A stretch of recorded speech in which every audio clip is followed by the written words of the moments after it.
বিমান দুর্ঘটনার পর বেঁচে ফেরার লোমহর্ষক গল্প।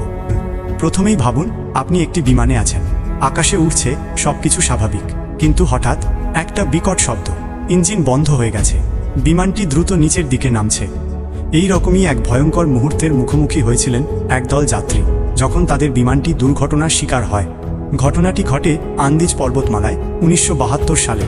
উরুগুয়ের রাগবি টিম এবং তাদের বন্ধুবান্ধব মিলে একটি চার্টার্ড ফ্লাইটে যাচ্ছিলেন চিলির উদ্দেশ্যে, কিন্তু দুর্ভাগ্যবশত খারাপ আবহাওয়ার কারণে তাদের বিমানটি একটি পাহাড়ে ধাক্কা খেয়ে ভেঙে পড়ে। তৎক্ষণাৎ 29 জন বেঁচে যান, কিন্তু শীত, ক্ষুধা এবং চরম অবস্থার সঙ্গে যুদ্ধ করে দিনকে দিন তাদের সংখ্যা কমতে থাকে। দিন পেরোয়, খাবার শেষ, তুষারপাত বাড়ে, আর তখনই আসে সবচেয়ে কঠিন সিদ্ধান্ত। বেঁচে থাকার জন্য তারা মৃত সঙ্গীদের দেহভাগ খেতে বাধ্য হয়। এর পরেও 2 জন সাহসী যাত্রী বেরিয়ে পড়েন সাহায্যের খোঁজে।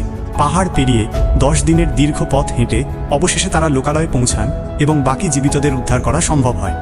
এই গল্প শুধু একটি দুর্ঘটনার নয়, বরং মানব সাহস, দৃঢ়তা এবং জীবনের প্রতি ভালোবাসার এক অবিশ্বাস্য উদাহরণ। আমরা কখনো জানি না জীবন আমাদের কোথায় নিয়ে যাবে, কিন্তু বেঁচে থাকার এই শক্তি, এই আশা, সেটাই মানুষকে অনন্য করে তোলে। ভিডিওটি ভালো লাগলে লাইক দিন, কমেন্টে জানান কেমন লেগেছে, আর সাবস্ক্রাইব করতে ভুলবেন না।